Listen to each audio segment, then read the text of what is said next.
මිනිත්තුවක් නතර වෙලා හිතන්න. අවුරුදු 5කට පස්සේ ඔබේ ජීවිතය ඔබ ඉදිරියේ තියෙනවා කියලා කල්පනා කරන්න.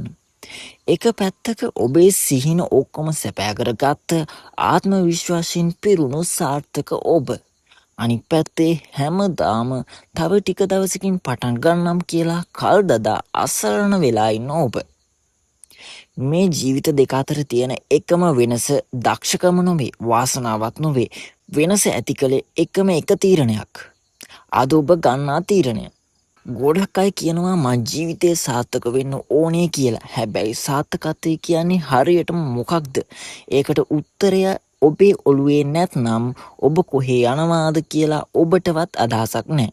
දිශාවක් නැති නැවක් සුළඟට කොයි පැත්තට ගසාගෙන ගියත් ඒ නැවට නිවැරදි වරායකට ළඟා වෙන්න පුළුවන්ද? නැහැ. අදම පැහැදිලි කරන්න. ඔබට ඇත්තටම අවශ්‍ය කුමන ජීවිතයේද? ඒ රූපය ඔබේ මනසෙන් දකින්න හැමදාම උදේ නැගිටලා ඒක ඔබට මතක් කරගන්න. අද අපි ජීවත් වෙන්නේ හැමදේම ක්ෂණිකව ලැබෙන ලෝකයක. Fast food, instant message, one day delivery. නමුත් මතක තබා ගන්න. ජීවිතේ වටිනාම දේවල් කාලය ඉල්ලනවා. ගහක් සිටෝපු දවසේම පළතුරු ලැබෙන්නේ නැහැ. ඒකට වතුර දාන්න ඕනේ, අවුවෙන් බලා ගන්න ඕනේ, කාලයක් ඉවසන්න ඕනේ. ඔබේ සිහිනියත් ඒ වගේමයි. ඔබ අද කරන පුංචි කැපකිරීම හෙට නැත්නම් ලබන අවුරුද්දේ හරි ප්‍රතිඵලයක් දෙනවා. හැබැයි එක දෙයක් තියෙනවා. ඔබ අත්හැරියේ නැත්නම් පමණයි. ඔබේ අනාගතය තීරණය කරන්නේ එක අහඹු දවසකින් නෙවෙයි. හැමදාම ඔබ කරන පුංචි පුරුදු වලින්. දිනකට පොතකින් පිටු 10ක් කියවන්න. අලුත්ම දෙයක් ඉගෙන ගැනීමට විනාඩි 30ක් වෙන් කරන්න. ශරීරයේ සෞඛ්‍ය සම්පන්නව තබා ගැනීමට ව්‍යායාම කරන්න. මේවා දිනකට පුංචි දේවල් වගේ පෙනුනත් මාස ගණනක් අවුරුදු ගණනක් එකතු වුණාම මේවා ඔබට වෙනස්ම මනුස්සයෙක් කරනවා.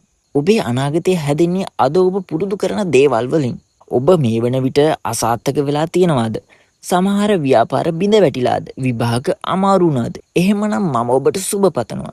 ඔබ අසාර්ථක වුණා කියන්නේ ඔබ උත්සාහ කරලා තියෙන එකයි. කිසිම දෙයක් උත්සාහ නොකරපු කෙනෙක්ට කඩා වැටෙන්නවත් පුළුවන්ද? නැහැ. අසාර්ථක වීම කියන්නේ අවසානය නෙවෙයි. ඒක ඔබට ලැබුණු එක පාඩමක්. මේ ක්‍රමයේ වැඩ කළේ නැහැ. දැන් මම තවත් බුද්ධිමත් ක්‍රමයක් උත්සාහ කරනවා කියන පණිවිඩය ඒකෙන් ලැබෙනවා. තවත් දෙයක්. ඔබ වැඩිපුර කාලය ගත කරන්නේ කාත් එක්කද? ඔබ වටේ ඉන්න මිනිසුන් ඔබට මානසට විශාල බලපෑමක් කරනවා. හැමදාම ජීවිතයට බනින නිදහසට කරුණු කියන අය අතරේ හිටියොත් නොදැනීම ඔබත් ඒ වගේ කෙනෙක් වෙනවා. ඒත් යමක් කරන්න දඟලන, අභියෝග ජය ගන්න උත්සාහ කරන අය අතරට යන්න. ඒ ශක්තිය ඔබවත් ඉදිරියට අරන් යාවි. අන් අයට දොස් කියන එක නවත්තලා ඔබේ ජීවිතයේ පාලනය ඔබ අතට ගන්න. විශාල වෙනසක් සිදුවන සුපිරි දිනයක් එනකම් බලන් ඉන්න එපා. ජීවිතේ වෙනස් වෙන්නේ අද ඔබ කියවන එක පිටුවකින්, අද ඔබ කරන එක පැයක කැපකිරීමකින්, අද ඔබ ගන්න එක ස්ථිර තීරණයකින්. තව අවුරුද්දකින් ඔබ අද දවස් දෙස හැරිලා බැලුවොත් මෙහෙම කියාවි. මගේ ජීවිතය සම්පූර්ණයෙන්ම වෙනස් වුණේ මම ඒ දවස්වල අත්හැරියේ නැති නිසායි. ඉතින් ඔබේ අනාගතය ගොඩනැගීමට වෙන කවුරුත් ඉන්නේ නැහැ. ඒ වගකීම තියෙන්නේ ඔබ අතේමයි. බලන් ඉන්න එපා. දවසක් වෙනුවෙන් නොවේ, අදම මේ මොහොත වෙනුවෙන් පටන් ගන්න. good luck. ඔයාට පුළුවන්. think it පොඩ්ඩක් හිතන්න.